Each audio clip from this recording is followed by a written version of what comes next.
Item ಯಾವುದೇ ಇರಲಿ try ಮಾಡಿ ಆಚಿ ಚಿಕನ್ ಮಸಾಲಾ. ಈಗ ಈ ದಿನದ ಪ್ರಮುಖ ಸುದ್ದಿಗಳನ್ನ ಒಂದೊಂದಾಗಿ ನೋಡ್ತಾ ಹೋಗೋಣ.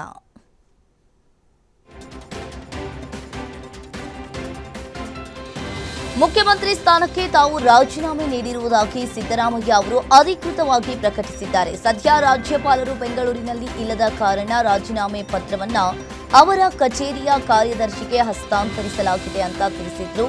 ರಾಜೀನಾಮೆ ನೀಡಿದ ನಂತರ ಮಾತನಾಡಿದ ಸಿದ್ದರಾಮಯ್ಯ, ನನಗೆ ಸಂವಿಧಾನವೇ ಧರ್ಮ, ಮತದಾರರೇ ನನ್ನ ಅಭಿಮಾನಿ ದೇವರು ಅಂತ ಭಾವುಕರಾಗಿ ನುಡಿದ್ರು. ಕನ್ನಡ ನಾಡಿನ 7 ಕೋಟಿ ಜನರಿಗೆ ಸೇವೆ ಸಲ್ಲಿಸಲು ಸಿಕ್ಕ ಅವಕಾಶಕ್ಕಾಗಿ ಅವರು ಕೃತಜ್ಞತೆಯನ್ನ ಸಲ್ಲಿಸಿದ್ರು. ಸಿಎಂ ಸ್ಥಾನದಿಂದ ಕೆಳಗಿಳಿತಾ ಇರುವ ಸಿದ್ದರಾಮಯ್ಯ ಅವರನ್ನ ಭೇಟಿ ಮಾಡಿದ ವರುಣಾ ಕ್ಷೇತ್ರದ ಅವರ ಅಭಿಮಾನಿಗಳು ತಮ್ಮ ನೆಚ್ಚಿನ ನಾಯಕ ಆಡಳಿತದ ವಿದಾಯಕ್ಕೆ ಕಣ್ಣೀರನ್ನ ಹಾಕಿದ್ದಾರೆ. ಕಾವೇರಿ ನಿವಾಸದಲ್ಲಿ ಜಮಾವಣೆಯಾಗಿದ್ದ ಅಪಾರ ಸಂಖ್ಯೆಯ ಅಭಿಮಾನಿಗಳು ಕಣ್ಣೀರು ಹಾಕ್ತಾ ಇರುವುದನ್ನ ಕಂಡು ಸಿದ್ದರಾಮಯ್ಯ ಕೂಡ ಭಾವುಕರಾದರು. ನಾನು ಯಾವುದೇ ಕಾರಣಕ್ಕೂ ತಾವು ರಾಷ್ಟ್ರ ರಾಜಕಾರಣಕ್ಕೆ ಹೋಗಲ್ಲ, ರಾಜ್ಯಸಭೆಗೆ ಹೋಗುವ ಆಫರ್ ಬಂದಿತ್ತು, ವಿನಮ್ರವಾಗಿ ನಿರಾಕರಿಸಿದ್ದು ರಾಜ್ಯದಲ್ಲೇ ಸಕ್ರಿಯನಾಗಿರ್ತೀನಿ ಅಂತ ಸಿದ್ದರಾಮಯ್ಯ ಹೇಳಿದ್ದಾರೆ. ಮುಖ್ಯಮಂತ್ರಿ ಸ್ಥಾನಕ್ಕೆ ರಾಜೀನಾಮೆ ಸಲ್ಲಿಸಿದ ಬಳಿಕ ಗೃಹ ಕಚೇರಿ ಕೃಷ್ಣಾದಲ್ಲಿ ಸುದ್ದಿಗೋಷ್ಠಿಯನ್ನ ನಡೆಸಿ ಮಾತನಾಡಿದ ಸಿದ್ದರಾಮಯ್ಯ ಅವರು, ರಾಜ್ಯಸಭೆಗೆ ಹೋಗುವ ಆಫರ್ ಬಂದಿತ್ತು, ವಿನಮ್ರವಾಗಿ ನಿರಾಕರಿಸಿದ್ದೇನೆ. ರಾಷ್ಟ್ರ ರಾಜಕಾರಣದಲ್ಲಿ ಆಸಕ್ತಿ, ರಾಜ್ಯ ರಾಜಕಾರಣದಲ್ಲಿ ಇರ್ತೀನಿ. ಜನ ಆಯ್ಕೆ ಮಾಡಿರುವುದು 5 ವರ್ಷಕ್ಕೆ. ಅಲ್ಲಿಯವರೆಗೆ ಕರ್ನಾಟಕದ ಜನರ ಪರವಾಗಿ ನನ್ನ ಕ್ಷೇತ್ರದಲ್ಲಿ ನಾನು ಕೆಲಸ ಮಾಡ್ತೀನಿ ಅಂತ ಹೇಳಿದ್ರು. ರಾಜ್ಯ ರಾಜಕಾರಣದಲ್ಲಿ 3 ವರ್ಷಗಳಿಂದ ತೀವ್ರ ಕುತೂಹಲವನ್ನ ಕೆರಳಿಸಿದ್ದ ಸಿಎಂ ಕುರ್ಚಿ ಬದಲಾವಣೆ ಪ್ರಹಸನಕ್ಕೆ ಕೊನೆಗೂ ಕೂಡ ತೆರೆ ಬಿದ್ದಿದೆ. ಸಿಎಂ ಸಿದ್ದರಾಮಯ್ಯ ಅವರ ಕಾವೇರಿ ನಿವಾಸದಲ್ಲಿ ನಡೆದ ಹೈ ವೋಲ್ಟೇಜ್ ಬ್ರೇಕ್ಫಾಸ್ಟ್ ಮೀಟಿಂಗ್ ಅತ್ಯಂತ ಅಪರೂಪದ ಹಾಗೂ ಭಾವನಾತ್ಮಕ ಕ್ಷಣಕ್ಕೆ ಸಾಕ್ಷಿಯಾಗಿದೆ. ಸಭೆಗೆ ಬಂದ ಡಿಸಿಎಂ ಡಿಕೆಶಿ ಸಿದ್ದರಾಮಯ್ಯ ಅವರನ್ನ ತಬ್ಬಿಕೊಂಡು ಬಳಿಕ ಅವರ ಕಾಲಿಗೆ ಬಿದ್ದು ಆಶೀರ್ವಾದವನ್ನ ಪಡೆದಿದ್ದಾರೆ.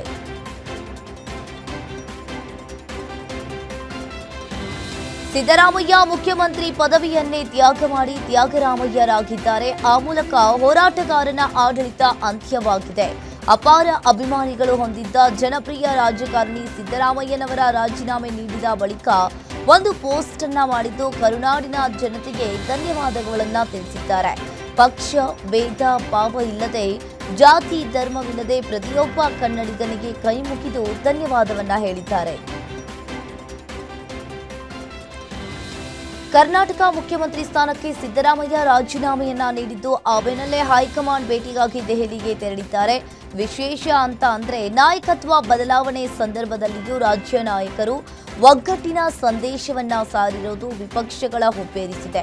ಈ ಕುರಿತು ಎಕ್ಸ್ ಪೋಸ್ಟ್ ಮಾಡಿರುವ ಎಐಸಿಸಿ ಪ್ರಧಾನ ಕಾರ್ಯದರ್ಶಿ ಕೆಸಿ ವೇಣುಗೋಪಾಲ್, ಸ್ವಾರ್ಥಕ್ಕಿಂತ ಪಕ್ಷ, ಅಧಿಕಾರಕ್ಕಿಂತ ಜನ, ಕಾಂಗ್ರೆಸ್ಗೆ ಪಕ್ಷವೇ ಕುಟುಂಬ, ಜನರೇ ಧ್ಯೇಯ ಅಂತ ಬರೆದುಕೊಂಡಿದ್ದಾರೆ.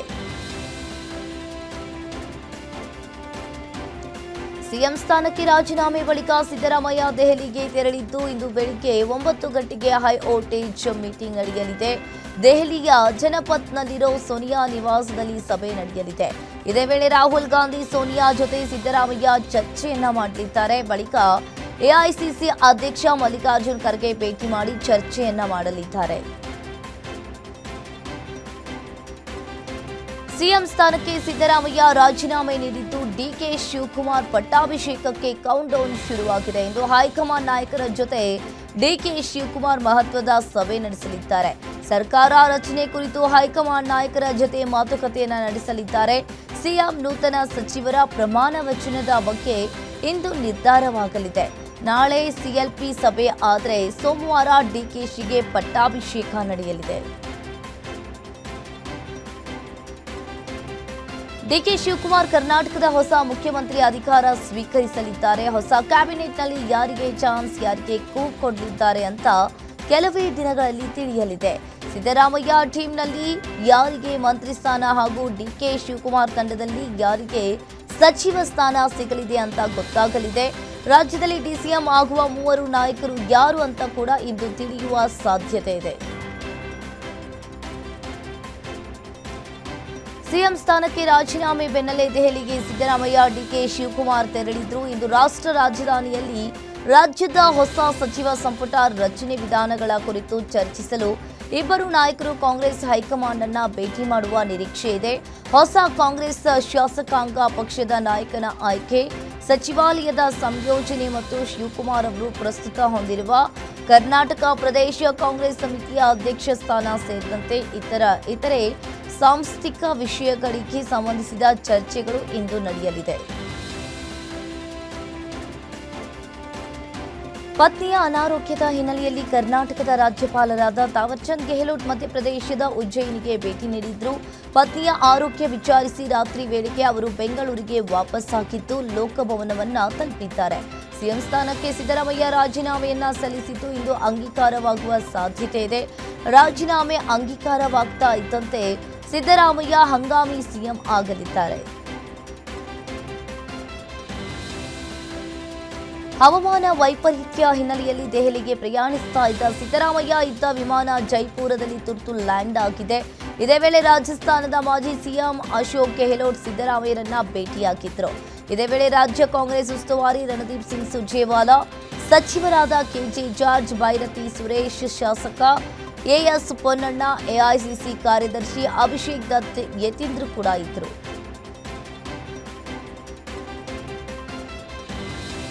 ಮುಖ್ಯಮಂತ್ರಿ ಸಿದ್ದರಾಮಯ್ಯ ಅವರ ರಾಜೀನಾಮೆ ಒಬಿಸಿ ವರ್ಗಕ್ಕೆ ರಾಹುಲ್ ಗಾಂಧಿ ಕೊಟ್ಟ ಬಳುವಳಿ. ದಿನ ಬೆಳಗಾದ್ರೆ ಒಬಿಸಿ ಅಂತ ಬೊಬ್ಬೆ ಹೊಡಿತಾ ಇದ್ದವರು ಇಂದು ಅದೇ ವರ್ಗದ ಸಿಎಂ ಅನ್ನ ಕೆಳಗಿಳಿಸಿ ಅಪಮಾನಿಸಿದ್ದಾರೆ. ಕಾಂಗ್ರೆಸ್ ಆಡಳಿತದ 4 ರಾಜ್ಯಗಳ ಪೈಕಿ 3 ರಾಜ್ಯಗಳಲ್ಲಿ ಮೇಲ್ವರ್ಗದವರು ಸಿಎಂ ಇದ್ದಾರೆ. ಕರ್ನಾಟಕದಲ್ಲಿ ಮಾತ್ರ ಒಬಿಸಿ ಸಿಎಂ ಇದ್ರು. ಈಗ ಇದ್ದೊಬ್ಬ ಒಬಿಸಿ ಸಿಎಂ ಅನ್ನ ಕಾಂಗ್ರೆಸ್ ಅಸ್ಥಿರಗೊಳಿಸಿದೆ ಅಂತ ಕೇಂದ್ರ ಸಚಿವ ಪ್ರಹ್ಲಾದ್ ಜೋಶಿ ಟೀಕಿಸಿದ್ದಾರೆ.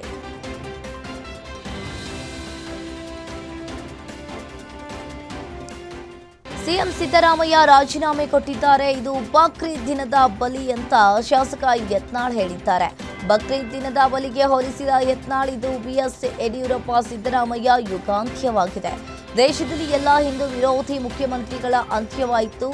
ಸಿದ್ದು ನಿರ್ಗಮನದಿಂದ ಹಾಲುಮತ ದಲಿತ ಸಮಾಜಕ್ಕೆ ಭಾರಿ ನೋವು ಆಗಿದೆ. ಅದಕ್ಕೆ 2028ರಲ್ಲಿ ಕಾಂಗ್ರೆಸ್ಗೆ ತಕ್ಕ ಉತ್ತರ ಸಿಗುತ್ತೆ ಅಂತ ಹೇಳಿದ್ರು.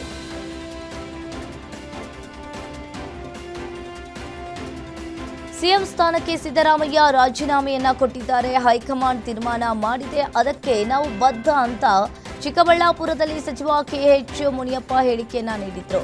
2028ಕ್ಕೆ ಕಾಂಗ್ರೆಸ್ ಅಧಿಕಾರಕ್ಕೆ ತರುವುದೇ ನಮ್ಮ ಗುರಿ, ಒಗ್ಗಟ್ಟಾಗಿ ಕೆಲಸ ಮಾಡಬೇಕು ಅಂತ ಹೈಕಮಾಂಡ್ ಸೂಚನೆಯನ್ನ ನೀಡಿದೆ ಅಂತ ತಿಳಿಸಿದ್ರು.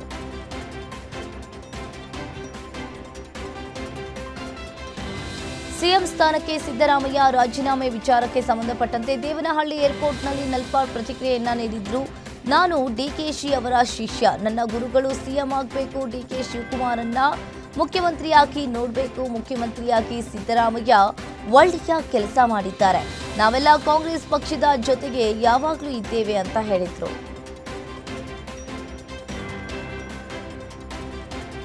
ಸಿಎಂ ಸ್ಥಾನಕ್ಕೆ ಸಿದ್ದರಾಮಯ್ಯ ರಾಜೀನಾಮೆ ಸಲ್ಲಿಕೆ ಹಿನ್ನೆಲೆಯಲ್ಲಿ ವಿಜಯಪುರದಲ್ಲಿ ಡಿಕೆಶಿ ಅಭಿಮಾನಿಗಳು ಸಂಭ್ರಮಿಸಿದ್ದಾರೆ. ಡಿಕೆಶಿ ಮುಖ್ಯಮಂತ್ರಿ ಮಾಡೋಣ ಅಂತ ಬ್ಯಾನರ್ ಹಿಡಿದು ಸಂಭ್ರಮಾಚರಣೆಯನ್ನ ಮಾಡಿದ್ರು. ಇದೇ ವೇಳೆ ಸಾವಿರಾರು ಯುವ ಕಾಂಗ್ರೆಸ್ ಕಾರ್ಯಕರ್ತರು ಕೂಡ ಭಾಗಿಯಾಗಿದ್ರು.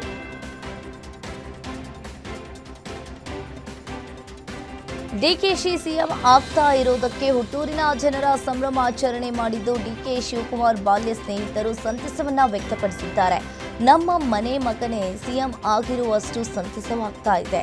ಡಿಕೆ ಫ್ಯಾಮಿಲಿಗೂ ನಮ್ಮ ಫ್ಯಾಮಿಲಿಗೂ 200 ವರ್ಷಗಳ ನಂಟು. ಡಿಕೆ ಶಿವಕುಮಾರ್ಗೆ ಬಡವ ಶ್ರೀಮಂತ ಅನ್ನೋ ತಾರತಮ್ಯ ಇಲ್ಲ ಅಂತ ದೊಡ್ಡ ಆಲಹಳ್ಳಿಯ ಸುರೇಶ್ ಫ್ಯಾಮಿಲಿಯ ಮನದಾಳದ ಮಾತುಗಳನ್ನಾಡಿದ್ರು. ಕಾಂಗ್ರೆಸ್ ಕಟ್ಟಾಳು ಡಿಕೆಶಿಗೆ ಯಾವಾಗಲೂ ಸಿಎಂ ಪಟ್ಟ ಸಿಗಬೇಕಿತ್ತು ಅಂತ ಡಿಕೆಶಿ ಹುಟ್ಟೂರಿನ ನೆರೆಮನೆ ನಿವಾಸಿ ಶಿವಪುಟ್ಟೇಗೌಡ ಹೇಳಿಕೆಯನ್ನ ನೀಡಿದ್ರು. ತಡವಾಗಿ ಸಿಎಂ ಪಟ್ಟ ಸಿಕ್ಕಿದ್ರು ಹಬ್ಬ ಆಚರಣೆಯಷ್ಟೇ ಖುಷಿಯಾಗ್ತಾ ಇದೆ. ಹೈಕಮಾಂಡ್ ನಿರ್ಧಾರಗಳಿಂದ ಕಾರ್ಯಕರ್ತರಿಗೆ ಬೇಜಾರಾಗಿತ್ತು. ದೊಡ್ಡ ಹಾಲಹಳ್ಳಿಯ ಊರ ಹಬ್ಬ ಮುಗಿದು 2 ತಿಂಗಳು ಕಳೆದಿದೆ. ವಿಶೇಷವಾಗಿ ಡಿಕೆಶಿ ಹೆಸರಲ್ಲಿ ಮತ್ತೆ ಊರಲ್ಲಿ ಹಬ್ಬ ಮಾಡ್ತೀವಿ ಅಂತ ತಿಳಿಸಿದ್ರು.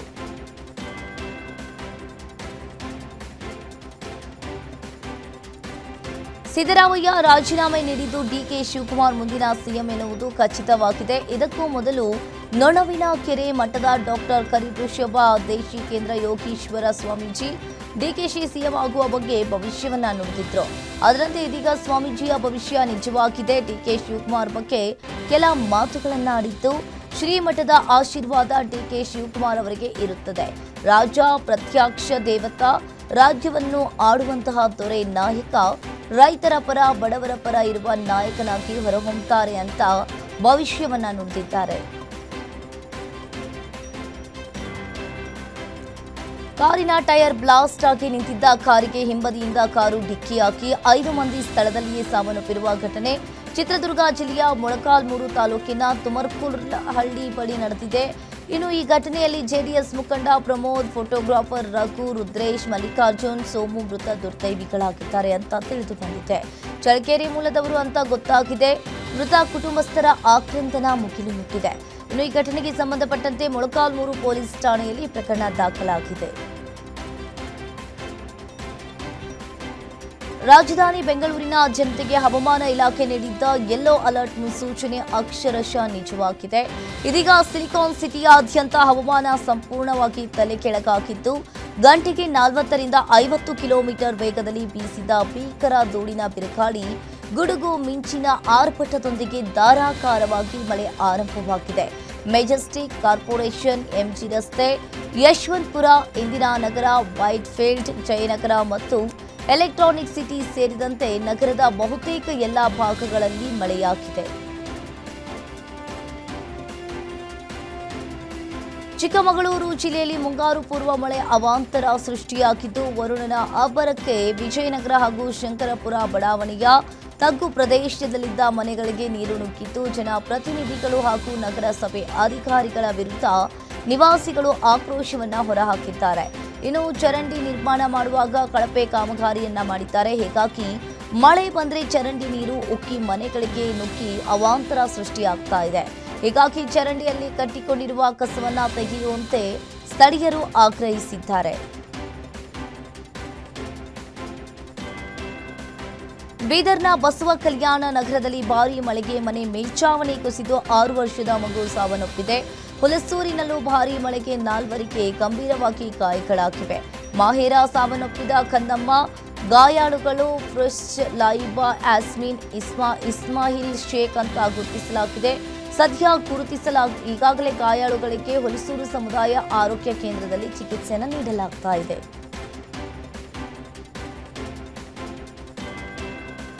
ಮಂಡ್ಯದ ಕೆಆರ್ಪೇಟೆ ತಾಲೂಕಿನಲ್ಲಿ ಬಿರುಗಾಳಿ ಸಹಿತ ಭಾರೀ ಮಳೆಗೆ ವಾಸಿಸ್ತಾ ಇದ್ದ ಮಂಜುಳಾ ಎಂಬುವರಿಗೆ ಸೇರಿದ ಮನೆ ಮೇಲ್ಚಾವಣಿ ನೆಲಸಮವಾಗಿದ್ದು, ಮನೆಯಲ್ಲಿದ್ದವರು ಪ್ರಾಣಾಪಾಯದಿಂದ ಪಾರಾಗಿದ್ದಾರೆ. ಈ ಘಟನೆಯಿಂದ ಕುಟುಂಬ ಕಂಗಾಲಾಗಿದ್ದು, ಸೂಕ್ತ ಪರಿಹಾರಕ್ಕಾಗಿ ತಾಲೂಕು ಆಡಳಿತಕ್ಕೆ ಮನವಿ ಮಾಡಿದ್ದಾರೆ. ಕೆಆರ್ಪೇಟೆ ಗದ್ದೆ ಹೊಸೂರು ಗ್ರಾಮದಲ್ಲಿ ಈ ಘಟನೆ ನಡೆದಿದೆ.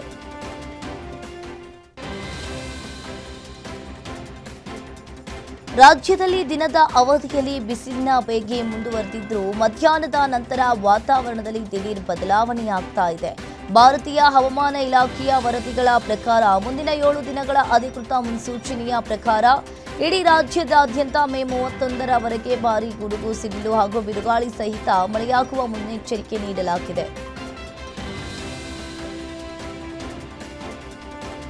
ಕೋಲಾರದಲ್ಲಿ ರೈತ ತಾನು ಸಾಕಿದ ಹಸುವಿಗೆ ಸೀಮಂತ ಮಾಡಿ ಊರಿಗೆ ಸಿಹಿ ಹಂಚಿದ್ದಾನೆ. ಕೋಲಾರ ತಾಲೂಕಿನ ಕಳ್ಳಿಪುರ ಗ್ರಾಮದ ರೈತ ಬಸವರಾಜ್ ಕುಟುಂಬದಿಂದ ಗರ್ಭ ಧರಿಸಿ 9 ತಿಂಗಳು ಪೂರೈಸಿದ ತನ್ನ ಗೌರಿ ಹಸುವಿಗೆ ಶಾಸ್ತ್ರೋಕ್ತವಾಗಿ ಸೀಮಂತ ಮಾಡಿದ್ದಾರೆ. ಸಂಬಂಧಿಕರು ಊರಿನವರ ಜೊತೆಗೂಡಿ ಮಕ್ಕಳಂತೆ ಸಾಕಿದ ಹಸುವಿಗೆ ವಿವಿಧ ಸಿಹಿ ತಿನ್ನಿಸುವ ತಟ್ಟೆ ತುಂಬ ಹಸುವಿನ ಮೇಲೆ ಹೊಸ ಸೀರೆ ರವಿಕೆ ಹಾಕಿ ಸೀಮಂತ ಮಹಿಳೆಯರನ್ನ ಕರೆಸಿ ಅರಿಶಿನ, ಕುಂಕುಮ, ತಾಂಬೂಲ ಕೊಟ್ಟು ಅದ್ದೂರಿಯಾಗಿ ಸೀಮಂತವನ್ನ ಆಚರಣೆ ಮಾಡಿದ್ದಾರೆ. ಕೇಂದ್ರದಲ್ಲಿ ಪ್ರಧಾನಿ ನರೇಂದ್ರ ಮೋದಿ ನೇತೃತ್ವದ ಸರ್ಕಾರ ಯಶಸ್ವಿಯಾಗಿ 12 ವರ್ಷಗಳನ್ನು ಪೂರೈಸಿದ ಹಿನ್ನೆಲೆಯಲ್ಲಿ ಮತ್ತು ಮೋದಿ 3.0 ಸರ್ಕಾರದ 2ನೇ ವರ್ಷದ ಸಂಭ್ರಮಕ್ಕಾಗಿ ಬಿಜೆಪಿ ಇಡೀ ದೇಶದಾದ್ಯಂತ ಬೃಹತ್ ಪ್ರಮಾಣದ ಸಿದ್ಧತೆಗಳನ್ನು ಈಗಾಗಲೇ ಪ್ರಾರಂಭಿಸಿದೆ. ಪ್ರಧಾನಿ ನರೇಂದ್ರ ಮೋದಿ ಅವರು ಮೊದಲ ಬಾರಿಗೆ ಮೇ 26, 2014ರಂದು ಪ್ರಧಾನಮಂತ್ರಿಯಾಗಿ ಪ್ರಮಾಣ ವಚನ ಸ್ವೀಕರಿಸಿದ್ರು. ಈ ವರ್ಷದ ಮೇ 26ಕ್ಕೆ ಅವರು ಕಚೇರಿಯಲ್ಲಿ 12 ವರ್ಷಗಳನ್ನ ಪೂರ್ಣಗೊಳಿಸಿದಂತಾಗಿದೆ. ಅಲ್ಲದೆ ಜೂನ್ 10ರಂದು ಪ್ರಧಾನಿ ನರೇಂದ್ರ ಮೋದಿ ಅವರು ಸತತ 3ನೇ ಬಾರಿಗೆ ಅಧಿಕಾರ ವಹಿಸಿಕೊಂಡು ಮೋದಿ ಸರ್ಕಾರ 3.0ರ ಆಡಳಿತವನ್ನ ಆರಂಭಿಸಿದ್ರು. ಈ ಐತಿಹಾಸಿಕ ಸಾಧನೆಯನ್ನ ಸಂಭ್ರಮಿಸಲು ಬಿಜೆಪಿ ಸಜ್ಜಾಗಿದೆ. ಮೇಕೆದಾಟು ಯೋಜನೆಯ ಕುರಿತು ತಮಿಳುನಾಡು ಮುಖ್ಯಮಂತ್ರಿ ವಿಜಯ್ ಧ್ವನಿ ಎತ್ತಿದ ಮರುದಿನವೇ ಪ್ರಧಾನಿ ನರೇಂದ್ರ ಮೋದಿ ಈ ಬಗ್ಗೆ ಪ್ರತಿಕ್ರಿಯಿಸಿದ್ದಾರೆ. ಅಂತಾರಾಜ್ಯ ಜಲ ವಿವಾದಗಳನ್ನು ಪರಸ್ಪರ ಸಹಕಾರ, ಸಕಾಲಿಕ ಅನುಮತಿ ಹಾಗೂ ತಂತ್ರಜ್ಞಾನ ಆಧಾರಿತ ಮೇಲ್ವಿಚಾರಣೆಯ ಮೂಲಕ ಬಗೆಹರಿಸಿಕೊಳ್ಳುವಂತೆ ತಮಿಳುನಾಡು ಮತ್ತು ಕರ್ನಾಟಕಕ್ಕೆ ಕರೆ ನೀಡಿದ್ದಾರೆ. ಇನ್ನು ಕೇನ್ ಬೆಟ್ವಾ ನದಿ ಜೋಡಣೆ ಯೋಜನೆಯು ಇಂತಹ ಉಪಕ್ರಮಗಳಿಗೆ ಮಾದರಿಯಾಗಬೇಕು ಅಂತ ಅವರು ಆಶಿಸಿದ್ದಾರೆ. ಇಡೀ ಜಗತ್ತನ್ನ ಆತಂಕಕ್ಕೆ ದೂಡಿರುವ ಎಬೋಲಾ ವೈರಸ್ ಭಾರತಕ್ಕೂ ಎಂಟ್ರಿ ಆಗಿರುವ ಅನುಮಾನ ವ್ಯಕ್ತವಾಗಿದೆ. ಆಫ್ರಿಕಾದ ಡೆಮಾಕ್ರೆಟಿಕ್ ರಿಪಬ್ಲಿಕ್ ಆಫ್ ಕಾಂಗೋದಿಂದ ಗುಜರಾತ್ಗೆ ಮರಳಿದ್ದ 37 ವರ್ಷದ ಬ್ಯಾಂಕರ್ ಒಬ್ಬರಲ್ಲಿ ಎಬೋಲಾ ರೋಗದ ಲಕ್ಷಣಗಳು ಕಂಡುಬಂದಿವೆ. ಇದು ಗುಜರಾತ್ ರಾಜ್ಯದಲ್ಲೇ ವರದಿಯಾಗಿರುವ ಮೊದಲ ಶಂಕಿತ ಪ್ರಕರಣವಾಗಿದೆ. ವಡೋದರಾದಲ್ಲಿ ಇದ್ದಾಗ ಅವರಿಗೆ ತೀವ್ರ ಜ್ವರ ಸೇರಿದಂತೆ ಎಬೋಲಾ ಮಾದರಿಯ ಲಕ್ಷಣಗಳು ಕಾಣಿಸಿಕೊಂಡಿವೆ. ತಕ್ಷಣವೇ ಅವರನ್ನು ಅಹಮದಾಬಾದ್ ಸಿವಿಲ್ ಆಸ್ಪತ್ರೆಗೆ ಸ್ಥಳಾಂತರಿಸಿ ವಿಶೇಷವಾಗಿ ಸಿದ್ಧಪಡಿಸಲಾದ ಎಬೋಲಾ ಐಸೋಲೇಷನ್ ವಾರ್ಡ್ನಲ್ಲಿ ಇರಿಸಲಾಗಿದೆ. ತಮ್ಮ ಜೀವಕ್ಕೆ ಇರುವ ಹತ್ಯೆಯ ಭೀತಿಯಿಂದಾಗಿ ಇರಾನ್ನ ಸುಪ್ರೀಂ ಲೀಡರ್ ಮುಸ್ತಾಫ್ ಖಮೇನಿ ಅತ್ಯಂತ ರಹಸ್ಯ ಹಾಗೂ ಸುರಕ್ಷಿತ ಸ್ಥಳದಲ್ಲಿ ಅಡಗಿಕೊಂಡಿದ್ದು ಅವರ ಸಂವಹನ ಸಂಪರ್ಕವು ತೀರಾ ಸೀಮಿತವಾಗಿದೆ. ಖಮೇನಿ ಅವರನ್ನು ಸಂಪರ್ಕಿಸಲು ಇರುವ ಏಕೈಕ ಮಾರ್ಗವೆಂದರೆ ರಹಸ್ಯ ಕೊರಿಯರ್ಗಳ ಜಾಲ ಮಾತ್ರ. ಅಮೆರಿಕದ ಗುಪ್ತಚರ ಅಧಿಕಾರಿಗಳನ್ನ ಉಲ್ಲೇಖಿಸಿ ಈ ಪ್ರಕಟಣೆ ವರದಿ ಮಾಡಿದ್ದು ವಾಷಿಂಗ್ಟನ್ನ ಮತ್ತು ಟೆಹರಾನ್ ನಡುವೆ ನಡೀತಾ ಇರುವ ಶಾಂತಿ ಮಾತುಕತೆಗಳ ಮಧ್ಯೆ ಈ ರಹಸ್ಯ ಸಂವಹನ ವ್ಯವಸ್ಥೆಯು ಪ್ರಮುಖ ಅಡ್ಡಿಯಾಗಿದೆ.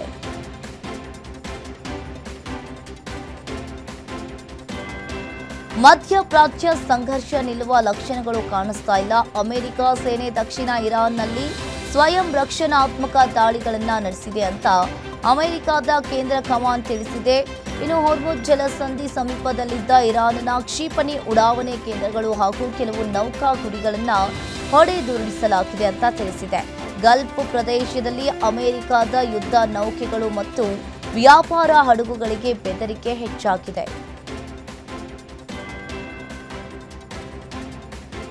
ಬಂದರ್ ಅಬ್ಬಾಸ್ ಬಳಿ ದಾಳಿಯ ಬಳಿಕ ಇರಾನ್ ಅಮೆರಿಕದ ಸೇನಾ ನೆಲೆ ಮೇಲೆ ಪ್ರತೀಕಾರದ ದಾಳಿ ನಡೆಸಿದೆ. ಅಮೆರಿಕದ ದಾಳಿಗೆ ಪ್ರತೀಕಾರವಾಗಿ ಇರಾನ್ನ ಇಸ್ಲಾಮಿಕ್ ರೆವಲ್ಯೂಷನರಿ ಗಾರ್ಡ್ ಕಾರ್ಪ್ಸ್ ಗುರುವಾರ ಅಮೆರಿಕದ ನೆಲೆಯನ್ನ ಗುರಿಯಾಗಿಸಿಕೊಂಡು ದಾಳಿ ನಡೆಸಿದೆ. ಬಂದರ್ ಅಬ್ಬಾಸ್ ವಿಮಾನ ನಿಲ್ದಾಣದ ಹೊರವಲಯದಲ್ಲಿರುವ ಸ್ಥಳದ ಮೇಲೆ ಇಂದು ಬೆಳಿಗ್ಗೆ ಅಮೆರಿಕ ಸೇನೆ ನಡೆಸಿದ ದಾಳಿಯ ಬಳಿಕ ಈ ದಾಳಿ ನಡೆದಿದೆ. ಕದನ ವಿರಾಮವನ್ನು 60 ದಿನಗಳವರೆಗೆ ವಿಸ್ತರಿಸಲು ಮತ್ತು ಇರಾನ್ನ ಪರಮಾಣು ಕಾರ್ಯಕ್ರಮದ ಕುರಿತು ಮಾತುಕತೆಗಳನ್ನು ಪ್ರಾರಂಭಿಸಲು ಅಮೆರಿಕ ಮತ್ತು ಇರಾನಿನ ಸಮಾಲೋಚಕರು ತಾತ್ಕಾಲಿಕವಾಗಿ ಒಪ್ಪಂದಕ್ಕೆ ಬಂದಿದ್ದಾರೆ ಅಂತ ಈ ವಿಷಯದ ಬಗ್ಗೆ ಪರಿಚಿತವಾಗಿರುವ ಅಮೆರಿಕದ ಅಧಿಕಾರಿಯೊಬ್ಬರು ತಿಳಿಸಿದ್ದಾರೆ. ಸಾರ್ವಜನಿಕವಾಗಿ ಪ್ರತಿಕ್ರಿಯಿಸಲು ಅಧಿಕಾರವಿಲ್ಲದ ಮತ್ತು ಹೆಸರು ಬಹಿರಂಗಪಡಿಸದ ಷರತ್ತು ವಿಧಿಸಿ ಮಾತನಾಡಿ ಅಧ್ಯಕ್ಷ ಡೊನಾಲ್ಡ್ ಟ್ರಂಪ್ ಇನ್ನಷ್ಟೇ ಬರಬೇಕಿರುವ ತಿಳುವಳಿಕೆ ಒಪ್ಪಂದಕ್ಕೆ ಸಹಿ ಹಾಕಬೇಕಾಗಿದೆ ಅಂತ ಹೇಳಿದರು. ಚೀನಾ ಮತ್ತು ಪಾಕಿಸ್ತಾನ ಜಂಟಿಯಾಗಿ ಬಿಡುಗಡೆ ಮಾಡಿದ್ದ ಜಂಟಿ ಹೇಳಿಕೆಯಲ್ಲಿ ಜಮ್ಮು ಮತ್ತು ಕಾಶ್ಮೀರವನ್ನು ಉಲ್ಲೇಖಿಸಿದ್ದಕ್ಕೆ ಭಾರತದ ವಿದೇಶಾಂಗ ವ್ಯವಹಾರಗಳ ಸಚಿವಾಲಯ ತೀವ್ರ ಆಕ್ಷೇಪವನ್ನು ವ್ಯಕ್ತಪಡಿಸಿದೆ. ಜಮ್ಮು ಮತ್ತು ಕಾಶ್ಮೀರ ಲಡಾಖ್ ಭಾರತದ ಅವಿಭಾಜ್ಯ ಅಂಗ ಅಂತ ಪುನರುಚ್ಚರಿಸಿರುವ ಭಾರತ ಚೀನಾ ಪಾಕಿಸ್ತಾನದ ವಿರುದ್ಧ ಕಿಡಿಕಾರಿದೆ. ವಕ್ತಾರ್ ರಣದೀಪ್ ಜೈಸ್ವಾಲ್ ಚೀನಾ ಪಾಕಿಸ್ತಾನ ಜಂಟಿ ಹೇಳಿಕೆಯಲ್ಲಿ ಜಮ್ಮು ಮತ್ತು ಕಾಶ್ಮೀರದ ಕುರಿತು ಮಾಡಲಾದ ಅನಗತ್ಯ ಉಲ್ಲೇಖಗಳನ್ನು ಭಾರತವು ಇಲ್ಲಿ ಖಂಡಿತವಾಗಿ ಖಂಡಿಸುತ್ತದೆ ಅಂತ ಹೇಳಿದರು. ಭಾರತ ಮತ್ತು ಚೀನಾ ನಡುವೆ ಲಡಾಖ್ನಲ್ಲಿನ ವಾಸ್ತವ ಗಡಿ ನಿಯಂತ್ರಣ ರೇಖೆಯ ಕುರಿತು ನವದೆಹಲಿಯಲ್ಲಿ ಬೀಜಿಂಗ್ನೊಂದಿಗೆ ಮಾತುಕತೆ ನಡೆಸಿದೆ. ಹಲವಾರು ವರ್ಷಗಳಿಂದ ನಿರಂತರವಾಗಿ ಗಡಿ ವಿವಾದಕ್ಕೆ ಕಾರಣವಾಗಿರುವ ಲಡಾಖ್ನಲ್ಲಿನ ಗಡಿ ನಿಯಂತ್ರಣ ರೇಖೆಯ ಕುರಿತು ಭಾರತ ಮತ್ತು ಚೀನಾ ನಡುವೆ ಬೀಜಿಂಗ್ನಲ್ಲಿ ಸಮಾಲೋಚನಾ ಸಭೆ ನಡೆಯಿತು. ಈ ಸಂದರ್ಭದಲ್ಲಿ ಪೂರ್ವ ಲಡಾಖ್ನ ಗಡಿ ಭಾಗದಲ್ಲಿ ಶಾಂತಿ ಕಾಯ್ದುಕೊಳ್ಳಲು ಇರುವ ಅವಕಾಶಗಳ ಕುರಿತು ಮುಕ್ತ ಮಾತುಕತೆಯನ್ನು ನಡೆಸಲಾಗಿದೆ ಅಂತ ವಿದೇಶಾಂಗ ಸಚಿವಾಲಯ ತಿಳಿಸಿದೆ. ಬಾಂಗ್ಲಾದೇಶದ ಡೊನಾಲ್ಡ್ ಟ್ರಂಪ್ ಹೆಸರಿನ ಅಪರೂಪದ ಅಲ್ಬಿನೋ ಎಮ್ಮೆಗೆ ಈ ಬಲಿಯಿಂದ ಜೀವದಾನ ದೊರಕಿದೆ. ಪ್ರಧಾನಿ ಸರ್ಕಾರದ ಮಧ್ಯಪ್ರದೇಶದಿಂದ ಈ ಎಮ್ಮೆಯನ್ನ ಮೃಗಾಲಯಕ್ಕೆ ಸ್ಥಳಾಂತರಿಸಲಾಯಿತು. ಅಮೆರಿಕ ಅಧ್ಯಕ್ಷರ ಕೇಶವಿನ್ಯಾಸ ಹೋಲುವ ಕಾರಣಕ್ಕೆ ಈ ಹೆಸರು ಪಡೆದ ಎಮ್ಮೆ ಈಗ ಢಾಕಾ ಮೃಗಾಲಯದಲ್ಲಿ ಸಾರ್ವಜನಿಕ ಆಕರ್ಷಣೆಯ ಕೇಂದ್ರವಾಗಲಿದೆ. ಸರ್ಕಾರವು ಸಾರ್ವಜನಿಕ ಹಿತಾಸಕ್ತಿ ಮತ್ತು ಅನಗತ್ಯ ರಾಜಕೀಯ ಉದ್ವಿಗ್ನತೆ ತಪ್ಪಿಸಲು ಈ ನಿರ್ಧಾರವನ್ನ ಕೈಗೊಂಡಿದೆ.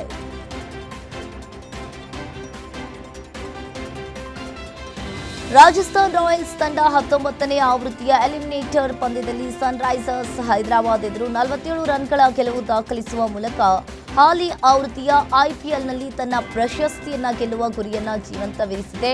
ರಿಯಾನ್ ಪರಾಗ್ ಬಳಗ ಶುಕ್ರವಾರ ನಡೆಯಲಿರುವ ಸೆಮಿಫೈನಲ್ ಮಾದರಿಯ 2ನೇ ಕ್ವಾಲಿಫೈರ್ನಲ್ಲಿ ಗುಜರಾತ್ ಟೈಟಾನ್ಸ್ ವಿರುದ್ಧ ಸೆಣಸಾಡಲಿದೆ.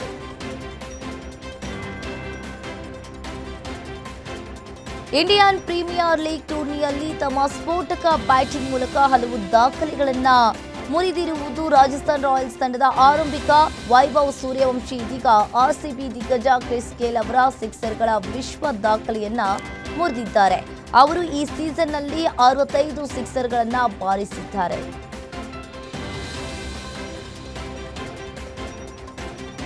ಎಲಿಮಿನೇಟರ್ ಪಂದ್ಯದಲ್ಲಿ ಸನ್ರೈಸರ್ಸ್ ಹೈದರಾಬಾದ್ ಎದುರು ರಾಜಸ್ಥಾನ್ ತಂಡವು 47 ರನ್ಗಳಿಂದ ಜಯಿಸಿತು. ಸನ್ರೈಸರ್ಸ್ ಅಭಿಯಾನಕ್ಕೆ ತೆರೆ ಬಿತ್ತು. ಟೂರ್ನಿಯಿಂದ ತಂಡ ಹೊರಬೀಳ್ತಾ ಇದ್ದಂತೆ ಫ್ರಾಂಚೈಸಿಯ ಮಾಲಕಿ ಕಾವ್ಯ ಮಾರನ್ ಬೇಸರದಿಂದ ಕಣ್ಣೀರನ್ನ ಸುರಿಸಿದ್ರು. ಈ ವಿಡಿಯೋ ಸಾಮಾಜಿಕ ಜಾಲತಾಣದಲ್ಲಿ ವೈರಲ್ ಆಗಿದೆ.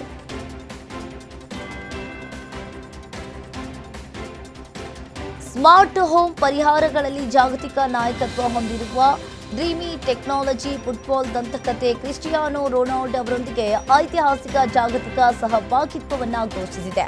ಅತ್ಯಂತ ಶಿಸ್ತಿನ ಕ್ರೀಡಾಪಟುಗಳಲ್ಲಿ ಒಬ್ಬರಾದ ರೊನಾಲ್ಡೋ ಮತ್ತು ತಾಂತ್ರಿಕ ಪರಿಪೂರ್ಣತೆ ಹಾಗೂ ಗುಣಮಟ್ಟದ ಶ್ರೇಷ್ಠತೆಯ ನಿರಂತರ ಹಂಬಲದಿಂದ ಗುರುತಿಸಲ್ಪಟ್ಟ ಬ್ರ್ಯಾಂಡ್ ಡ್ರೀಮಿ ಒಂದಾಗಿರುವ ಈ ಸಹಯೋಗವು ಕಂಪನಿಯ ಬೆಳವಣಿಗೆಯ ಪಥದಲ್ಲಿ ಮಹತ್ವದ ಮೈಲುಗಲ್ಲಾಗಿದೆ.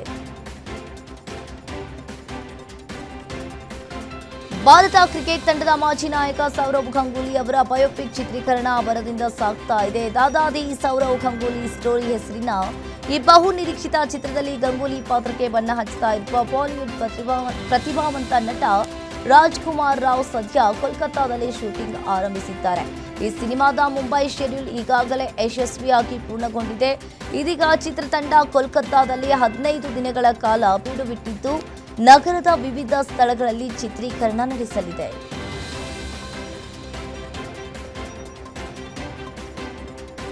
ರಾಮ್ ಚರಣ್ ನಟನೆಯ ಪೆದ್ದಿ ಸಿನಿಮಾ ಕೆಲವೇ ದಿನಗಳಲ್ಲಿ ಬಿಡುಗಡೆಯಾಗಲಿದೆ. ಸಿನಿಮಾದ ಪ್ರಚಾರವನ್ನ ಚಿತ್ರತಂಡ ಬಲು ಅದ್ದೂರಿಯಾಗಿ ಮಾಡ್ತಾ ಇದೆ. ಮುಂಬೈ, ಭೋಪಾಲ್, ಬೆಂಗಳೂರಿನ ಬಳಿಕ ಇಂದು ದೆಹಲಿಯಲ್ಲಿ ರಾಮ್ ಚರಣ್ ಮತ್ತು ತಂಡ ಪೆದ್ದಿ ಸಿನಿಮಾದ ಪ್ರಚಾರವನ್ನ ಮಾಡಿದೆ. ಇದೇ ವೇಳೆ ರಾಮ್ ಚರಣ್ ಕೆಲ ಆಸಕ್ತಿಕರ ವಿಚಾರಗಳನ್ನ ಸಿನಿಮಾದ ಬಗ್ಗೆ ಹಂಚಿಕೊಂಡಿದ್ದಾರೆ. ವಿಶೇಷವಾಗಿ ಪ್ರಧಾನಿ ನರೇಂದ್ರ ಮೋದಿ ಅವರು ಪೆದ್ದಿ ಸಿನಿಮಾದ ಬಗ್ಗೆ ವಿಚಾರಿಸಿದ ವಿಷಯವನ್ನ ರಾಮ್ ಚರಣ್ ಹೇಳಿದ್ದಾರೆ. ಬಾಲಿವುಡ್ನ ಸ್ಟಾರ್ ಜೋಡಿ ಕತ್ರಿನಾ ಕೈಫ್ ಮತ್ತು ವಿಕ್ಕಿ ಕೌಶಲ್ ತಮ್ಮ ಮುದ್ದಾದ ಮಗನ ಪ್ರೈವಸಿ ವಿಷಯದಲ್ಲಿ ಸಿದ್ಧಾರ್ಥ್ ಮಲ್ಹೋತ್ರಾ, ಕಿಯಾರಾ ಅಡ್ವಾಣಿ ದಂಪತಿಯ ಹಾದಿಯನ್ನೇ ತುಳಿದಿದ್ದಾರೆ. ಇತ್ತೀಚೆಗಷ್ಟೇ ಮುಂಬೈ ವಿಮಾನ ನಿಲ್ದಾಣದಲ್ಲಿ ತಮ್ಮ ನವಜಾತ ಶಿಶು ವಿವಾಹನನ್ನ ಪಾಪರಾಜಿಗಳಿಗೆ ಪರಿಚಯಿಸಿರುವ ಈ ದಂಪತಿ ಮಗನ ಫೋಟೋಗಳನ್ನು ಕ್ಲಿಕ್ಕಿಸದಂತೆ ಸಾರ್ವಜನಿಕವಾಗಿ ಹಂಚಿಕೊಳ್ಳದಂತೆ ಮನವಿ ಮಾಡಿದ್ದಾರೆ.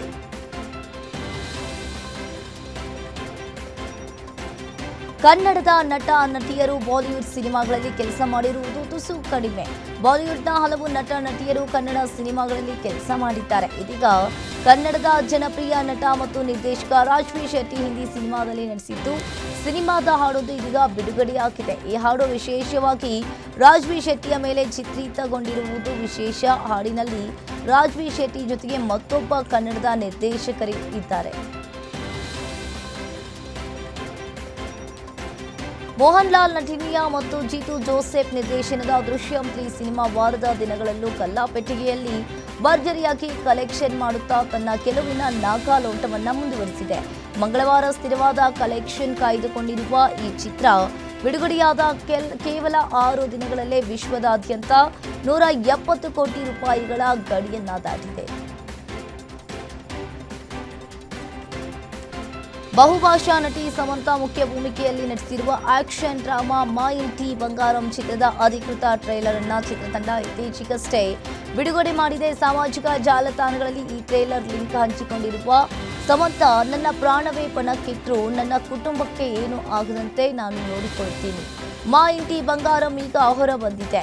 ಹೊಸ ಟ್ವಿಸ್ಟ್ ಒಳಗೊಂಡಿರುವ ಈ ಮಾಸ್ ಫ್ಯಾಮಿಲಿ ಎಂಟರ್ಟೈನರ್ ಜೂನ್ 19ರಂದು ವಿಶ್ವದಾದ್ಯಂತ ಚಿತ್ರಮಂದಿರಗಳಲ್ಲಿ ಬಿಡುಗಡೆಯಾಗಲಿದೆ.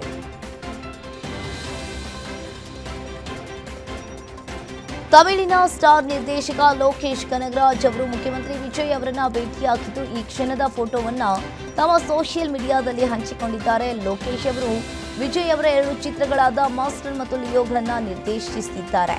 2 ಚಿತ್ರಗಳು ಬಾಕ್ಸ್ ಆಫೀಸ್ನಲ್ಲಿ ಭಾರಿ ಹಿಟ್ ಆಗಿದ್ವು. ಭಾರತದ ಗೇಮಿಂಗ್ ಲೋಕ ಮತ್ತು ಸಿನಿಮಾ ರಂಗದ 2 ದೈತ್ಯ ಶಕ್ತಿಗಳು ಈಗ ಒಂದಾಗಿವೆ. ದೇಶದ ಅತ್ಯಂತ ಜನಪ್ರಿಯ ಮೊಬೈಲ್ ಗೇಮ್ ಆದ battle grounds mobile India rocking star Yash ಅಭಿನಯದ ಬಹುನಿರೀಕ್ಷಿತ ಚಿತ್ರ ಟಾಕ್ಸಿಕ್ ಜೊತೆ ಕೈ ಜೋಡಿಸಿರುವುದಾಗಿ ಅಧಿಕೃತವಾಗಿ ಘೋಷಿಸಿದೆ. ಬಿಜಿಎಂಐ ಗೇಮ್ನ ಹೊಸ 4.4 ಅಪ್ಡೇಟ್ನ ಭಾಗವಾಗಿ ಈ ವಿಶೇಷ ಸಹಯೋಗವನ್ನ ಪ್ರಕಟಿಸಲಾಗಿದ್ದು, ಇದನ್ನ Yash x BGMI the toxic voice pack ಅಂತ ಹೆಸರಿಸಲಾಗಿದೆ. ಮೌರ್ಯ ಚಿತ್ರದಲ್ಲಿ ಪುನೀತ್ ರಾಜ್ಕುಮಾರ್ ತಂಗಿಯಾಗಿ ಪರಿಚಯಗೊಂಡು ನಂತರ 8 ಸಿನಿಮಾಗಳಿಗೆ ನಾಯಕಿಯಾಗಿ ನಟಿಸಿ ಕಾರಣಾಂತರದಿಂದ ಅಭಿನಯಕ್ಕೆ ಬ್ರೇಕ್ ನೀಡಿ ಸಾಮಾಜಿಕ ಸೇವೆ ಕಡೆ ಗಮನ ಹರಿಸಿದ ಮೈತ್ರಿಯಾ ಗೌಡ ಈಗ ಮೈತ್ರಿಯಾ ಗ್ಲೋಬಲ್ ಟ್ರಸ್ಟ್ ಮೂಲಕ ಚಿತ್ರ ನಿರ್ಮಾಣ ಮಾಡಲು ಮುಂದಾಗಿದ್ದಾರೆ. ತಮ್ಮ ಹುಟ್ಟುಹಬ್ಬದ ಸವಿ ನೆನಪಿನಲ್ಲಿ ಅವರು ಮೈತ್ರಿಯಾ ಗ್ಲೋಬಲ್ ಟ್ರಸ್ಟ್ ಎಂಬ ಹೊಸ ಸಂಸ್ಥೆಯನ್ನು ಅಧಿಕೃತವಾಗಿ ಆರಂಭಿಸಿದ್ದಾರೆ.